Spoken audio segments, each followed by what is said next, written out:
Intertalk Radio, you're in to all things music.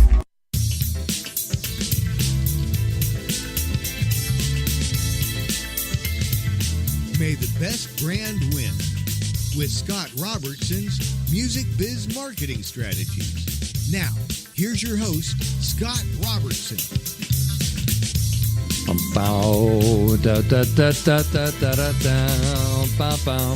Hey, happy Friday, everybody.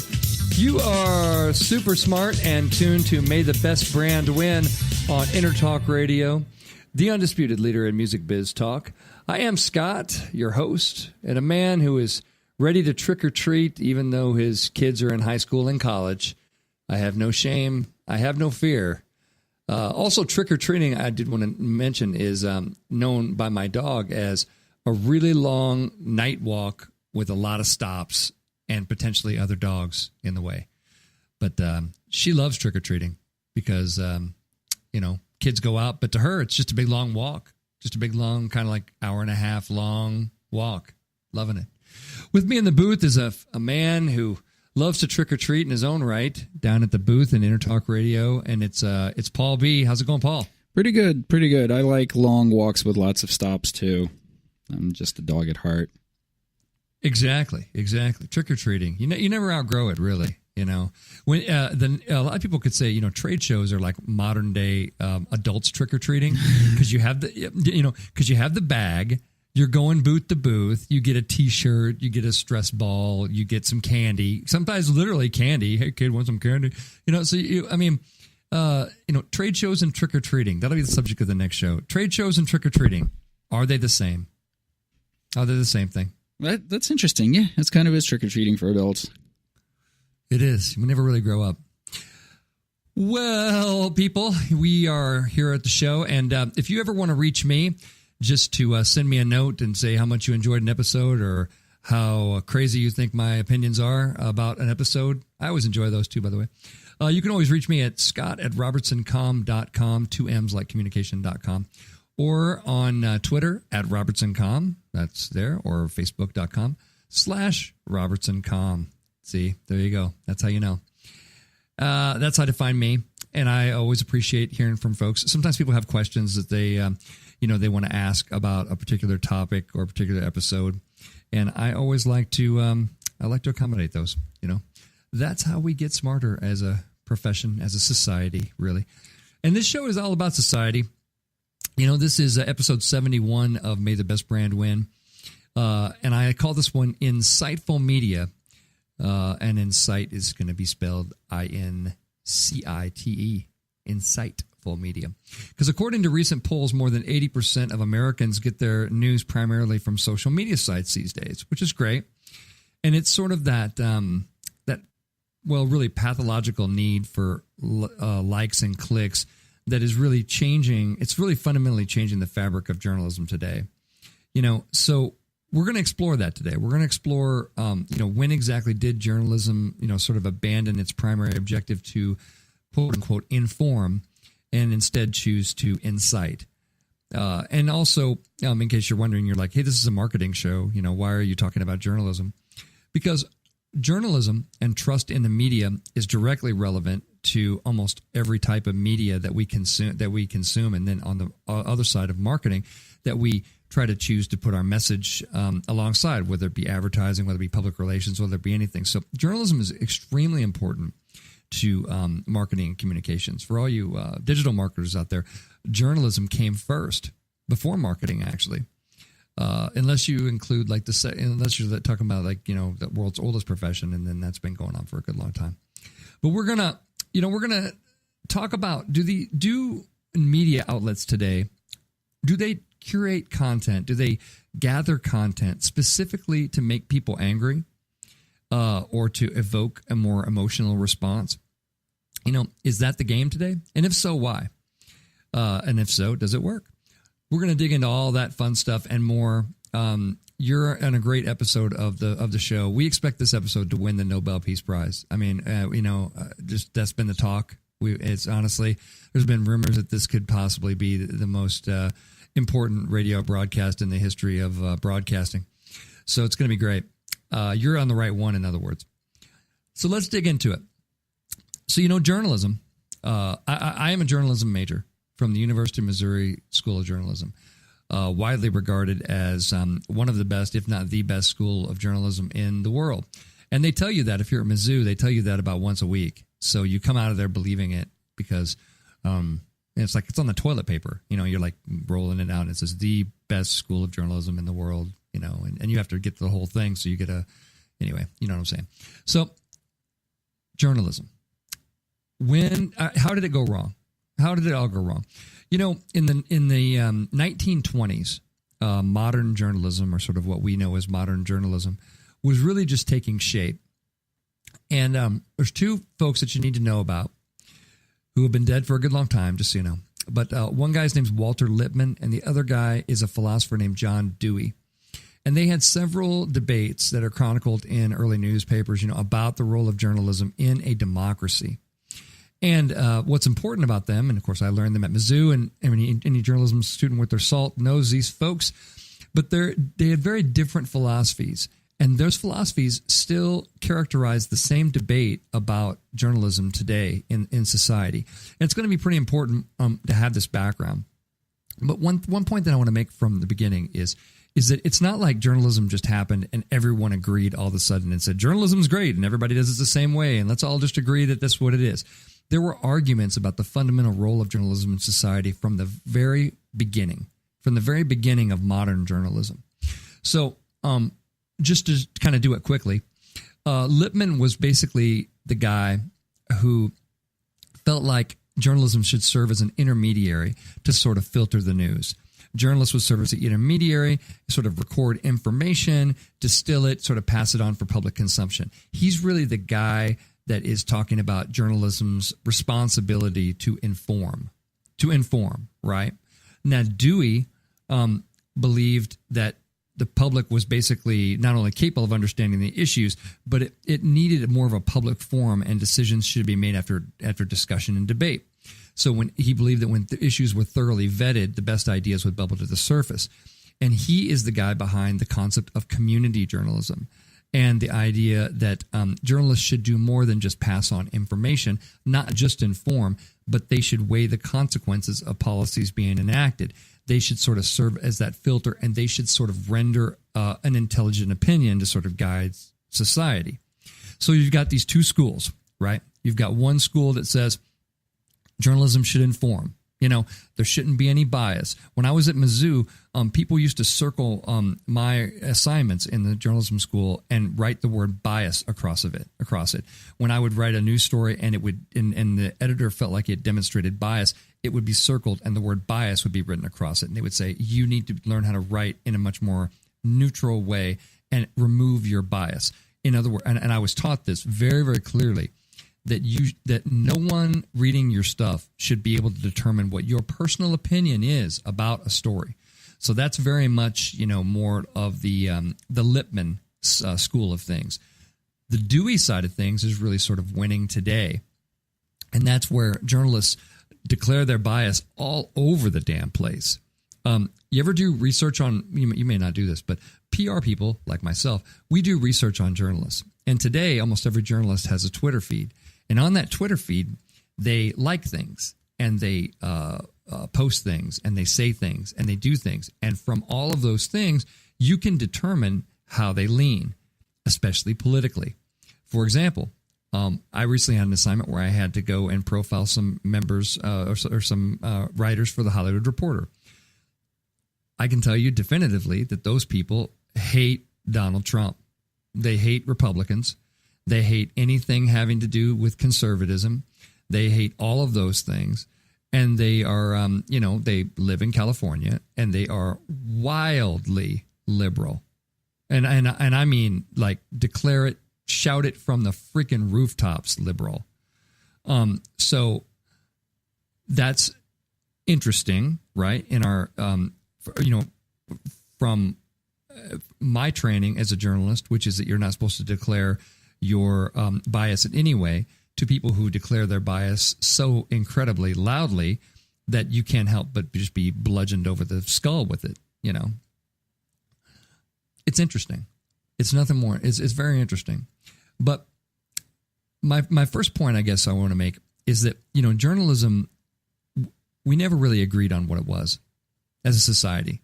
Folks that think that they did were fooling themselves, because these two schools sort of exist today. You can kind of see it, and I'm going to illustrate just a little bit. So, I did my own little bit of research on this, right? As I've been exploring this topic for some time. It's something I've, a student of the media, so I sort of notice these things.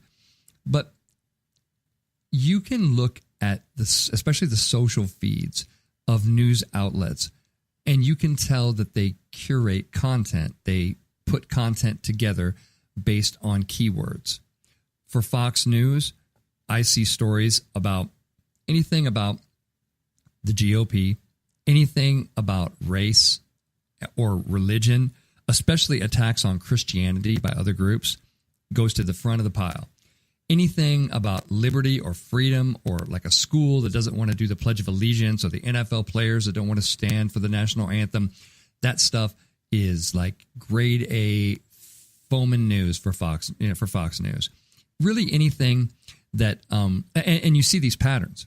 If you watch the Fox News social feeds, you see these patterns. You see things that the same kind of stories just tend to repeat, and curation, right? Now, in case you wonder, you're like, well, Fox News, they suck. There you go. But would it surprise you that every single news organization that I researched has a similar model in place? CNN uses their top curated keywords, by my own research, seem to be, threats against the United States. Any type of social issues, especially drugs, especially bullying, any type of social consciousness type of issue raises to the top of CNN. Any type of story about tyranny and government, especially governmental tyranny, and especially since the election of President Trump, anything Trump tyranny kind of stuff. And then anything that comes from the world of science that could scare the hell out of you. And I encourage you to do your own research on this. But once you see the pattern, you'll have this moment where you kind of take a breath and you sit back and you're like, oh my God, they're not just reporting the news. They're specifically gathering stories designed to piss me off, designed to, engage me at a different level. And it's not the informing level. It's the visceral, now I'm angry level, right? Now, as a traditional journalist, in the Lippmann school of thought, this is wrong. This is fundamentally wrong use of journalism. Journalism is supposed to inform, right? It's not supposed to piss people off intentionally. Why do they do that? Why would they intentionally push stories around the same keyword, through social media and through this? Why would they do it? Well, you don't have to be a rocket scientist to figure out that the name of journalism and the way that journalism makes money is by having an audience, and what they'll call an engaged audience. And the most engaged audience is a pissed off audience, an audience that is now involved at an emotional level. Let's call it, anger, for example. A lot of engagement. There's a lot of engagement in anger, as it turns out, and they get clicks and they get engagement, and they're able to sell that engagement and keep their jobs and keep their media outlet going, right? Now, one of the things I wanted to explore when I was doing this was, as a society, are we more angry today? Are we more angry today, or is it just? And then it was funny as I started to look for that, I found at least 5 different studies from Psychology Today over the last few years, and each one of them has the headline, "Are we more angry today?" And like one of them was from 2008. Are we more angry in 2008? Are we more angry and then so if you look at it over time, you're like, it seems like we're just that every year we're asking the question, are we just getting more angry? And some of this stuff might be the culprit. I'm just saying, when 2/3 of Americans get at least some of their news from social platforms, according to Pew Research Center, then, these social feeds become extremely important. What they kind of feed to you becomes really important. I think it's really the idea. The journalistic landscape's really been turned on its ear.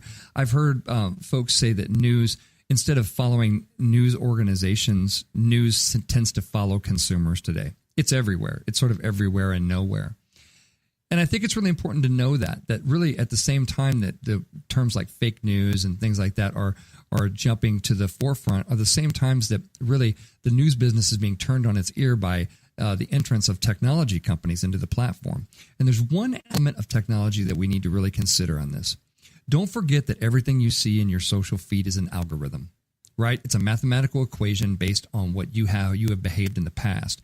This is critically important to understand, is that if you like a story, the algorithm gets a message that says, this person likes this kind of story.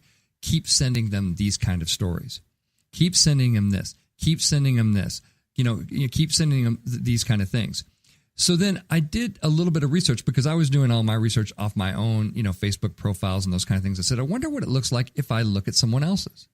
So I got a few people and who followed the same things, and I got a chance to look down their feed, and I realized that some of the things were similar, some of them were definitely different, but basically we teach the algorithms what to feed us, and that can be a really good thing. But in this case, if it's an anger thing, you can easily see why. If the story, let's say the Pledge of people not standing for the national anthem makes you angry.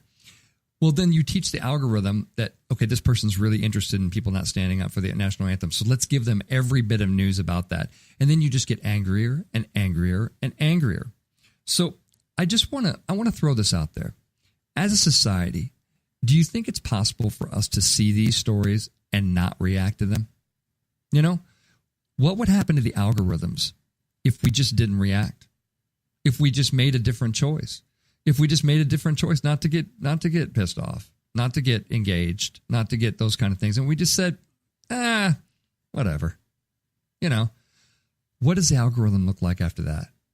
That's a very interesting proposition. And that's what I think is going to be the only way we're going to be able to get out of this insightful media circle of pain and death that we're in right now. And you guys are listening to a great show, May the Best Brand Win on Intertalk Radio, the undisputed leader in music biz talk. Come on back. We're going to talk about who's winning and who is losing. See you in a few.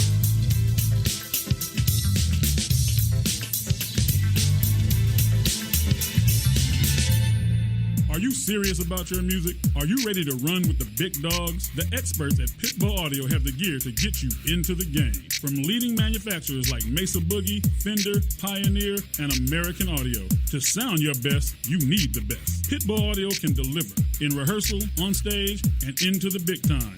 Dropping beats, shredding guitar, or making the crowd roar. Whatever you dream, Pitbull Audio can help make it happen. We are Pitbull Audio. We want you to play it loud. PitbullAudio.com. This is Jackie Bertoni from Jackie's Groove. Come join me weekly on my journey through the music business as I take you behind the velvet rope, interviewing industry notables such as Al Di Meola, Michael McDonald, and Al Jarreau, to name but a few. Listen to their stories on being in the studios recording #1 hits and onto the stages throughout the globe. Allow me to be your music historian. You can hear me live every Monday at 2 p.m. and every Wednesday at 12 noon Pacific Standard Time or 24/7 on jackiesgroove.com. Ready to get your groove on? Hi, I'm Tim Dolbear, the host of Sound Experience on Intertalk Radio. Each week, I talk with top professional audio engineers, producers, musicians, and the manufacturers that make the tools that we use in the studio each and every day. From capturing the perfect take to mastering your final release, and the tools and how the pros use them, we are going to dive deep into their process and learn from their experience. I look forward to you joining us each week on Sound Experience with me, your host, Tim Dolbear. Make this your vinyl night. I'm John J.R. Robinson, and every week, music creation comes alive through stories, experiences, and sounds when vinyl records filled our hearts and minds. My friends and I share our tips and techniques used in creation of iconic tracks for recording artists such as Michael Jackson, Eric Clapton, Quincy Jones, and Steve Winwood, to name a few. Vinyl has emerged hot, and the soul of vinyl defines art and passion which burns deepest at night. Tune in every Wednesday at 2 p.m. Pacific Standard Time on intertalkradio.com.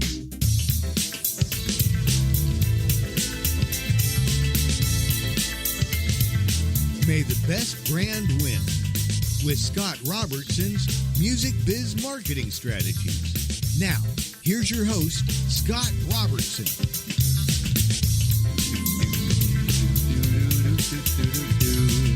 Hey, happy Friday, everybody. You are tuned to May the Best Brand Win on Intertalk Radio, the undisputed leader in music biz talk.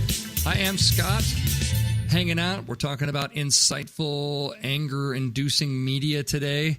Hanging out with Paul. Are you angry, Paul? Always. I'm like the Hulk. No, actually, I am kind of, what you mentioned at the end there is just don't pay attention to the stories, don't react. That's kind of how I approach it. If it's something on social media that everyone's going bonkers over, I just automatically go to ignore mode because everything that you talk to me is painfully obvious that this is just echo chambers and whole groups of society being manipulated either for profit or for more nefarious means, in my opinion. And I don't want to have anything to do with it.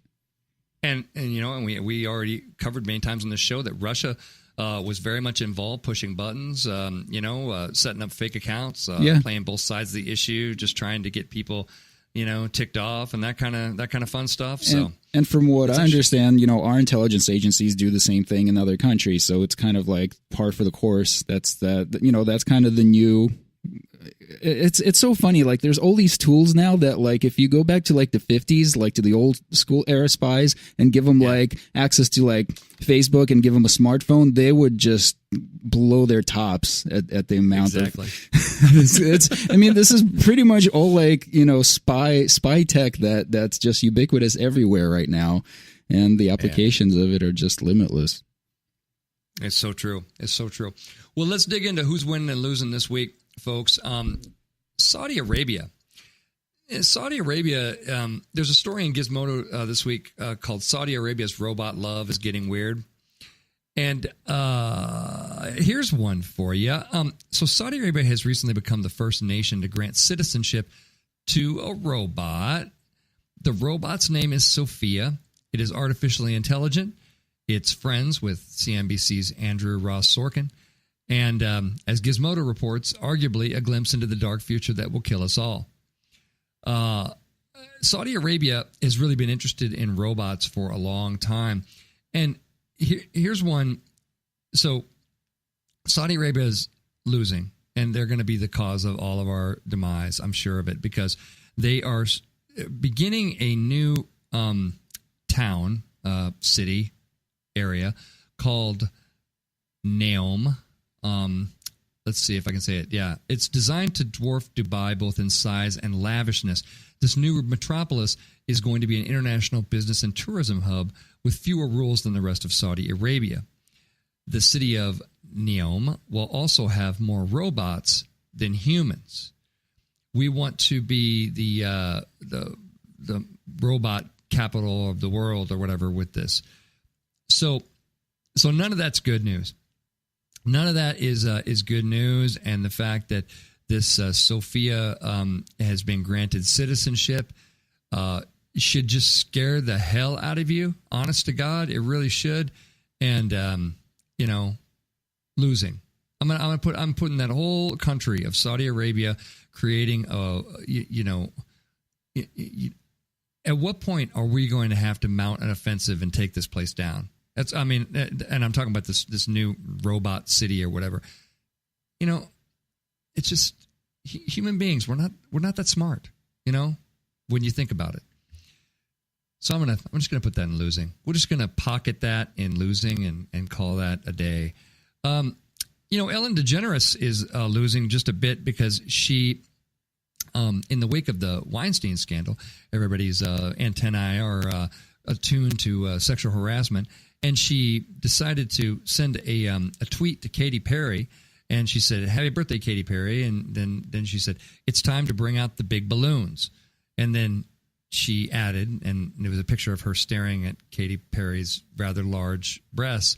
And a lot of people called her out and said, "Wait a minute, if a guy would have tweeted that, if a guy would have tweeted that same thing about Katy Perry."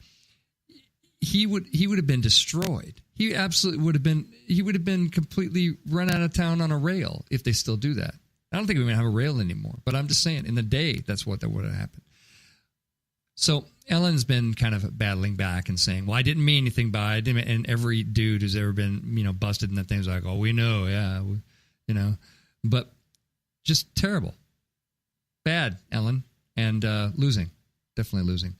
We're all going to be winning pretty soon because of Whole Foods. They are rolling out the first ever mac and cheese bar with a 100-pound tower of cheese. By the way, Tower of Cheese would be a great band name. So if you don't have a band name and you're considering a band name, I offer a 100-pound tower of cheese as your potential band name. Enjoy it. You can send the royalty checks care of the station to scott@robertsoncom.com. Thank you very much. Whole Foods is offering a new way to entice grocery shoppers, and don't forget that's Amazon.com. Did you know? They are slashing prices and letting us grind our own fresh peanut butter, of course. But now they have a giant macaroni and cheese bar. It's a mac and cheese bar. 6 feet long. Creamy, cheesy options, including classic mac and cheese, roasted tomato, barbecue pulled pork, and a vegan version for dairy-free. Which, that would be odd. Dairy-free mac and cheese. The cheese is right in the, it's in the title. But anyway, I'm just going to throw that out there and say winning. That's what I'm going to say. Kellogg's busted this week. Corn Pops for a racist picture on a Corn Pops box that depicts the only brown corn pop as a janitor. So Kellogg's, the world's largest cereal maker, in case you were curious, they are making some changes after somebody in the art department screwed up. I don't know. Basically, if you haven't seen the box, I encourage you to, this story's everywhere, so just check it out. It's on so many different news outlets. But check out the box. Basically, this person on Twitter complained that the cereal box is teaching kids racism because the only brown corn pop is there depicted there is working as a janitor scrubbing the floor while all the other yellow corn pops are dancing around and having a good time. And Kellogg's responded to the tweet saying they're committed to diversity and inclusion, and they will update the artwork. And they said the new artwork will reach stores soon. So all you folks that would like to get the limited edition racist version of Corn Pops box, you need to rush out to your stores today and get that. Actually, just all kidding aside, it sounds like that might be worth some money because, it will be sort of a moment in time kind of thing. I don't know if I agree with that or not. I mean, I don't know. Our corn pops, they're not white. They're yellow. They're corn, and I don't know. I think people might be reading into stuff a little bit too much. But we're going to put them in losing because they have to redo their art, and they're taking a lot of heat for the corn pops box there.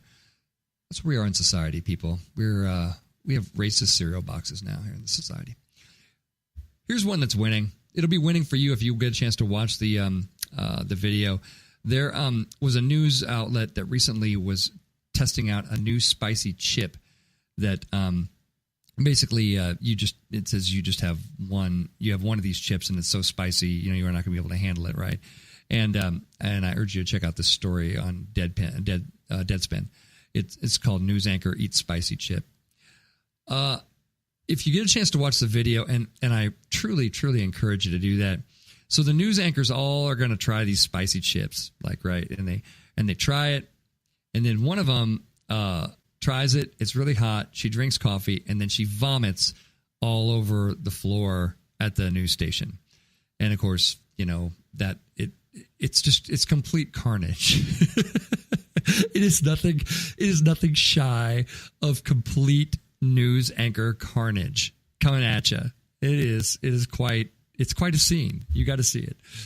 But that's why I say we're winning. And people ask me. I got a couple of questions about this story because I think I posted on the Robertson.com Facebook page. But they said, is that good PR or is that bad PR for the chip company? I think it's good PR. I mean, I think people are talking about it. it makes people want to try the spicy chip. Is it really that spicy? It's you know what I mean? I think it creates that curiosity. And if you're a new product and your whole brand is based on, hey, it's super spicy, you're not even going to be able to handle it, and then a lady tries it on TV and throws up after handling it, I got to say that's a proof point accomplished. Got to say that's you're right in there. That's probably, I guess kind of unfortunately what you want. Winning. I'd say that's winning. Burger King is winning this week. There's a lot of anti-bullying things going on right now across the country, but they created a fantastic anti-bullying PSA that is really, a lot of folks have called it an advertising agent. I think they called it weirdly good. It's like you feel like you're watching kind of a parody of something, but then you realize there actually is a really profound and powerful message in what's going on here. And most things in anti-bullying, are you kind of know what to expect and you know what you're going to get. But I encourage you to look at the Burger King Bullying Junior PSA. Basically, what they did was they set up sort of a contest and said, we've got a high school junior eating at Burger King, and then we've got a Whopper Junior. They said, will people report which instance will people report, the bullying of the hamburger or the bullying of the kid? And of course, the scary part about it is the fact that almost everybody noticed. And by bullying, they showed like a Burger King employee, and it's really funny. He's talking to the hamburger, and he says, "Oh, you're just a stupid hamburger. You're nothing." And then he puts his fist into it, and he mashes the hamburger, and then serves it out to customers. So every single customer gets it and this mashed, mangled hamburger. And then they come up and they say, what's going on with this hamburger? I need to get another one. And then the employee goes, oh, I bullied that hamburger. And then the manager comes over and says, did you bully this hamburger? That kind of thing. And at the same time that's happening, they have some actor kids staging a bullying incident at the store to see which one that more people will report. And, of course, more people report the bullying of the hamburger than report the bullying of the kid. But there are some people that stand up to the other kids and tell them to get out of here and really kind of stand up and help the kid that's being bullied. And, it is interesting, right? We all, want to be those people, I think. And I think the message is really strong from Burger King ultimately in this, because they make a message that says, look, we staged this, and more of you are going to complain about a stupid hamburger than are about this huge violation that's going on right in front of your face. And Burger King's real subtle message in there is, what's the matter with you? What's the matter with you? Honest to God. And it hits you really powerfully when you see when you see the thing. You can't help but go, oh yeah, I get it. It's a pretty powerful anti-bullying PSA. And at first you think you're just watching something kind of viral and goofy. I say kudos to Burger King for taking that stand. I think it's a creative approach for doing it. It's a great way to do it. It's kudos to them for staging all that and doing that in their stores and being able to kind of put a mirror up to us as society and saying, by the way, this is where we are when it comes to when people see bullying. And then so we know we have to be better. We know as a society that if we encounter those things, we got to stand up to those people, and on behalf of anybody who's being bullied. Very important issue. So anyway, Twitter is losing. They just came out and said that they have been overstating their monthly user figures for, the past 3 years. Yes, they said this past Thursday that they have overstated their monthly user figures for a long time because they were mistakenly including data from third-party applications in their counting. So this is really important, right? Because you use those user figures to determine the size of an audience, and then you sell things based on the size of the audience. So if the numbers are wrong, then you literally charged people too much money for sponsored posts or what have you, and you have to see how that kind of gets shaken out. But to me, I think it's hard to make a mistake like that for 3 years. Right? If you would have done it once, I could see it, that kind of thing. But 3 years, you've been exaggerating. So now is it fair to say that advertisers can come back and expect some sort of a rebate or a refund or credit or something based on those kind of things? Or is that just, oh, sorry, our bad, and you're hosed kind of thing? So Twitter said their net revenue was down just a little bit. They reported a net loss of $21.1 million for the quarter, compared with a $102.9 million loss for the same period last year. And their revenue had declined about 4% to about just a hair under $600 million. But I think that story is not over. I think people reading that story are going to want some kind of credit or money back or something. And I think their revenue is going to be challenged even further when they start showing up in court having to defend that whole process. So losing. Twitter, definitely losing. You know, retail stores have been losing for quite some time. But I don't think until this report came out we really knew how bad it was.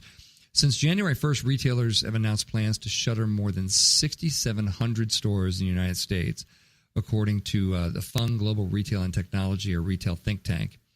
So this beats the all-time previous high of 6,163 store closings, which was in 2008. So Walgreens was behind a bit of the new tally because it planned to close about 600 locations of Walgreens, which is weird, right? Because, I mean, to me, I guess there's Walgreens everywhere, but it seems like a lot of the products are paid for by health insurance, and it seems like the other stuff is, paid for by stuff people need to get in and get out quickly kind of thing. So I was surprised about the Walgreens thing. But anyway, that's a terrible thing for retail. America is about to lose about 147 million square feet of retail space. Certainly, the way we shop is involved in this, right? We all like to shop with Amazon.com. We don't like to go into retail outlets anymore as a society, and it's starting to show. Not that we don't ever like to do it. It's just that we've gotten so good at the technology side of things as a society that there just isn't enough shopping, physical brick and mortar shopping, to support all the retail environments that are out there. So it'll be interesting to see how that continues to shake out, but definitely retail losing here as we wrap up this segment. And you are listening to May the Best Brand Win on Intertalk Radio, the undisputed leader in music biz talk. Come on back, and I'm going to give you some tips to make sure your stuff doesn't incite.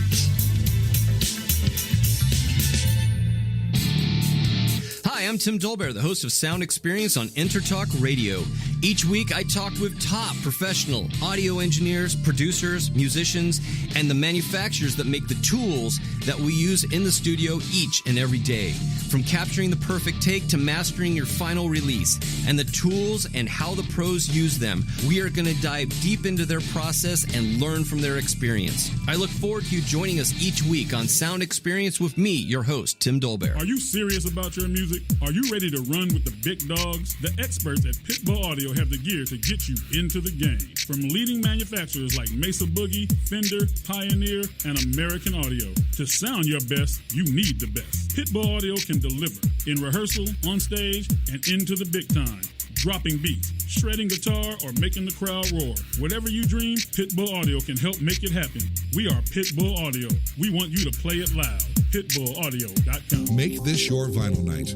I'm John J.R. Robinson, and every week, music creation comes alive through stories, experiences, and sounds when vinyl records filled our hearts and minds. My friends and I share our tips and techniques used in creation of iconic tracks for recording artists such as Michael Jackson, Eric Clapton, Quincy Jones, and Steve Winwood, to name a few. Vinyl has emerged hot, and the soul of vinyl defines art and passion which burns deepest at night. Tune in every Wednesday at 2 p.m. Pacific Standard Time on InterTalkRadio.com. This is Jackie Bertoni from Jackie's Groove. Come join me weekly on my journey through the music business as I take you behind the velvet rope, interviewing industry notables such as Al Di Meola, Michael McDonald, and Al Jarreau, to name but a few. Listen to their stories on being in the studios recording #1 hits and onto the stages throughout the globe. Allow me to be your music historian. You can hear me live every Monday at 2 p.m. and every Wednesday at 12 noon Pacific Standard Time or 24/7 on jackiesgroove.com. Ready to get your groove on?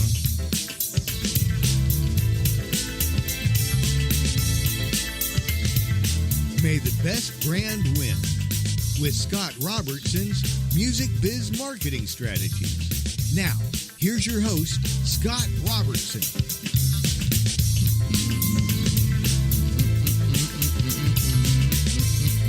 Hey, happy Friday, everybody. You are back for segment 3 of May the Best Brand Win on Intertalk Radio, the undisputed leader in music biz talk. I am Scott. We just talked about a whole lot of winning and losing in the world today. And Paul, what did you like? What struck you today? It seems to be that Saudi Arabia has more money than imagination on what to do with it. Man. Or maybe too much imagination, really. They come up with the craziest stuff. A whole city full of citizen robots. I'm not digging that either. They granted citizenship to Sophia the robot. I mean, just say it out loud. You know, you go see movies like Blade Runner and you're like, have you never seen a science fiction movie before? Ever. It's always goes wrong somewhere. Yeah. It's boggles the mind. It really does. Now, you know, one thing that you didn't bring up, and maybe it's just too soon and you don't have enough intel on it, but the JFK documents were released today, I believe. Are you up on that at all? Yeah. That was a little bit of a non-story because they, they still don't tell you anything. Yeah, and everything's redacted. I did see I saw a funny meme that said, I just got to look at the JFK files. And like every word is written out, or everything is blacked out except for if you read it closely, it says, "Never gonna give you up, never gonna let you down, never gonna go around and hurt you." And it is the funniest meme. I was laughing so hard. Never gonna give you up. Oh man, yeah, the JFK thing. We'll have to attack that. In a couple of weeks or so. I think, there wasn't anything revelatory that came out from it. We all sort of expected it to be like a game of Clue, and you were like, oh, the Colonel Mustard did it in the study with the iron pipe, but turns out the CIA's been all over those files and everything. That's pretty much what I expected. I really wasn't holding my breath for any big revelations. Big headlines are like, LBJ did it and we know how. Yeah. I mean, most people, yeah, I did. It is funny to read a story and you see how people, they're like, oh, it's still a conspiracy theory. I will bet money that most people with any level of sense in their heads at all understand how physics works. They understand, they've seen the Kevin Costner, Oliver Stone movie. Mm-hmm. They understand the fact that bullets move people a certain way when they're shot from a certain direction, mm-hmm. and that it is not possible in the world of physics to shoot from behind and have somebody move forward. Yeah. That is just not physically happening. And so, I don't know. I think most people would be like, well, the shooters were clearly in front of the car. Yeah. I mean, the Zapruder film that we all studied in high school really doesn't lie. The body either moves one way or the other way, and it's just really clear. So anyway, it will be interesting to see what, how that shakes out.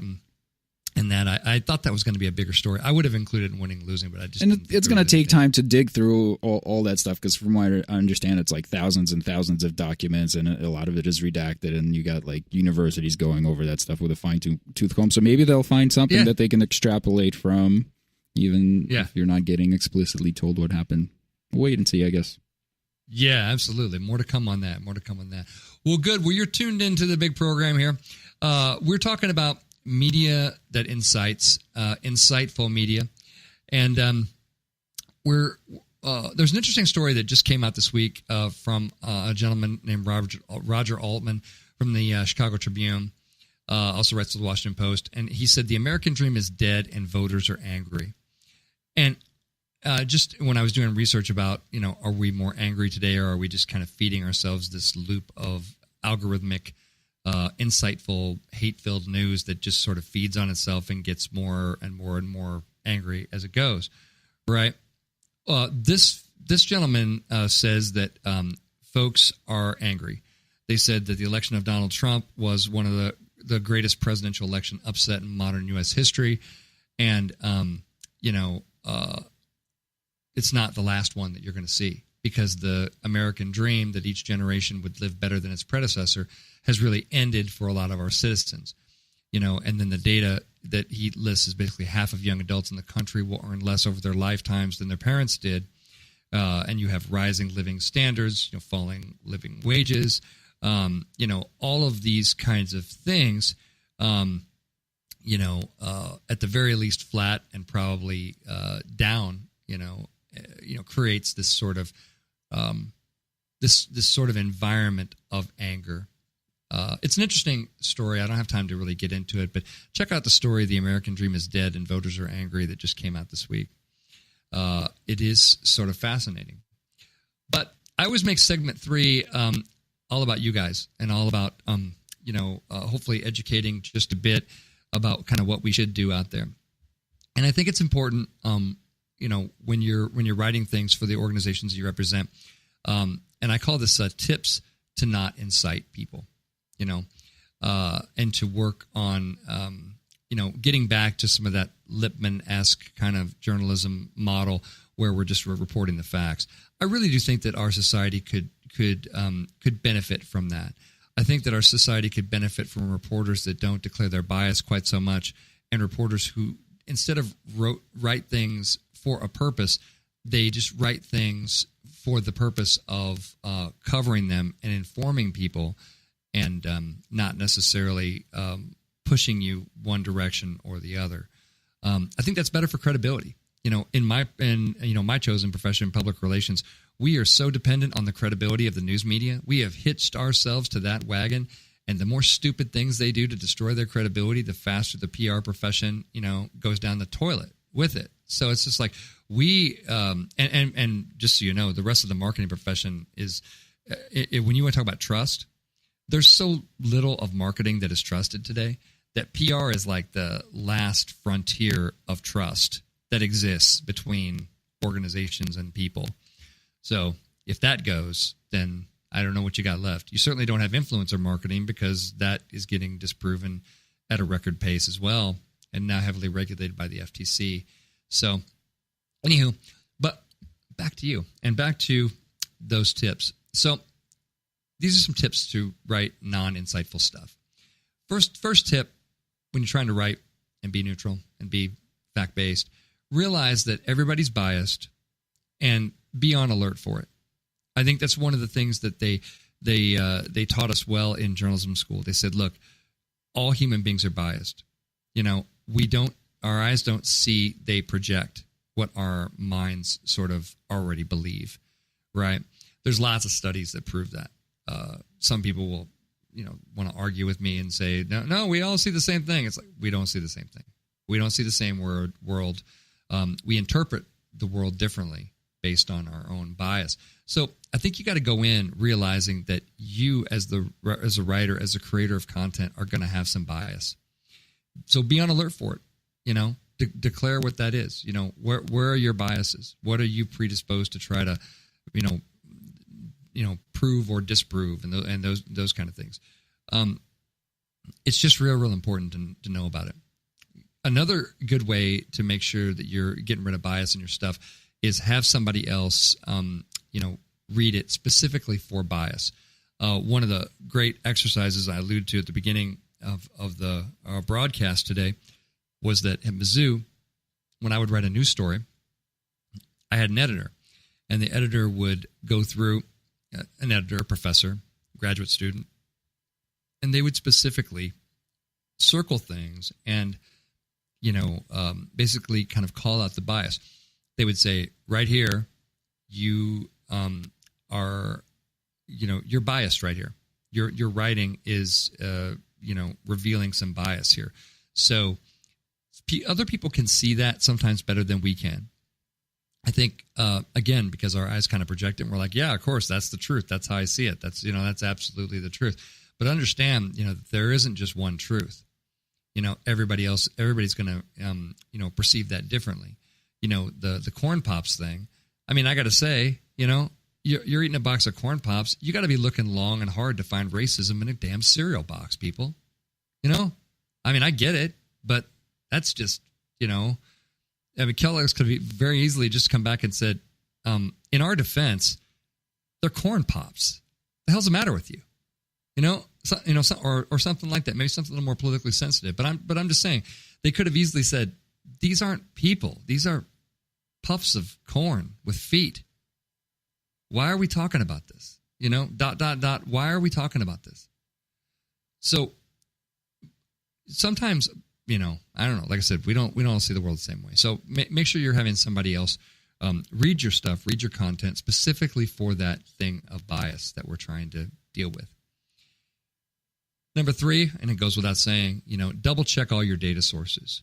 Make sure that you don't do what some people do and they just select data that proves their point and have sort of a magical way of forgetting all the other data in the world. That's in science, there's a term for that, right? It's basically just having bias going into a study, and you just don't want that. You want to make sure that your data that you're using to back up your points, one really good exercise to have is to really seek out data that disproves your point, and really make sure, is it out there? Is there data that disproves what you're trying to say? And then, again, did I just magically select stuff that kind of agreed with what I was trying to say? Really, really important stuff to check those data sources. Check. And then check those data sources and make sure that they aren't coming from bias too. Don't forget, just because something's on the internet, doesn't make it true. I believe it was Abraham Lincoln who said that. That's a meme, by the way. A funny one. A very funny meme. Check that out, won't you? Double check your data sources. Tip number 3. Tip number 4, just be open to more than one viewpoint on things. That in itself will help diminish you as a content creator, as a writer, as a curator of content. It will diminish your own your own bias. It's just it's just really, really important to be open to more than one view.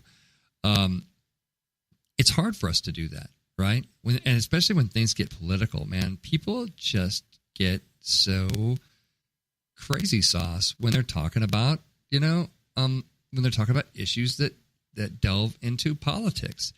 And I think that comes from, and I am not a psychologist. I pretend to be one occasionally, but I think it comes from a threat. I think it comes from a perceived threat. We always get a little more hostile, a little more defensive, a little more everything of that side of things when there is a threat in the area. And there's a, back to, cavemen times, when there's a saber-toothed tiger lurking around, you're not hanging out by the fire with your feet up. You've got a spear and your adrenaline is pumping and you're like, I'm going to stab me a big old cat. That's what's happening, And I think the same thing is true, when we see things that are contrary to our opinions. I think that our hippocampus and our brain fires up and our little lizard brain gets all, threatened and fired up, and we got our spear and we're ready to go stab us a cat. And the bottom line is somebody is just trying to make a point, that comes from their point of view. And the only way that we can kind of shut that opinion down, you see that on political debates on social media all the time. I got to say that, I have political debates on social media. People say that you shouldn't, those kind of things. I think I'm kind of from the school of thought that issues should be discussed. A little bit of that Dewey thinking from for the other journalism school of thinking that only by having a dialogue about these things are we going to be able to sort things out and sort of figure things out. And so I do engage with people on about debates in politics, but I'm always open to their view. My view isn't necessarily the right one for them. I may have a view that can kind of open their eyes, but so very few people are doing that. And then they get the spear going, the whole lizard brain thing going, and they're firing off at you, every 5 seconds about all the things that you are and those kind of things. It gets personal really, really quickly. But I think, again, coming back to tip 4 here, as a writer, as a creator of content, just being open to things will, automatically sort of diminish your own, bias.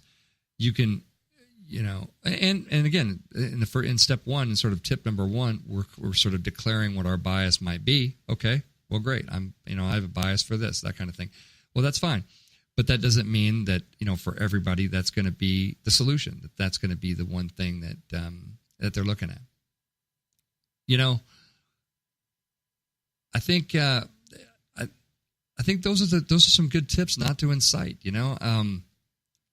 It's a tough thing to write without bias. It's some people would say impossible, but I think that we could use a little bit more of it. Again, I say this, to all my friends, in journalism. You don't have to be a rocket scientist to figure out that journalism has changed a whole bunch today. Some will argue and say, well, it's always been a business. Journalism's always been a business. It's always been serving things up, so that people will watch and engage. And that's why we watch so many fires and so many car chases and so many things on the news, because the negative news sells and everything. But I really do believe that there is a role to be played in journalism for just sort of a unbiased look at the facts, a reasonably unbiased look at the facts.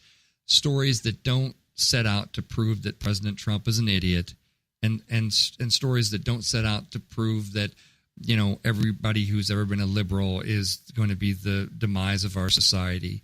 Stories that just say, this company, did X today. This is what happened today. And then just stop talking after that. I think that our society would be a little better off for it, to get a little more Lipman, a little less Dewey in our look at journalism to incite. And if we do that, we might not lose to the robots after all, people. There's going to be a whole city of them pretty soon, so get ready to fight. Well, rock on, marketing fans. Until next week, this has been Scott Robertson, host of May the Best Brand Win on Intertalk Radio, the undisputed leader on Music Biz Talk. Have a great weekend. You know what's all around you every waking moment of your life? Marketing. You're choking on it. I'm Scott Robertson, and when it comes to strategic PR, branding, and marketing, I've seen it all. And actually, I'm still seeing it because bad marketing never sleeps. Join me each week on May the Best Brand Win, right here on Intertalk Radio, and learn how to make the marketing for your brand unforgettable.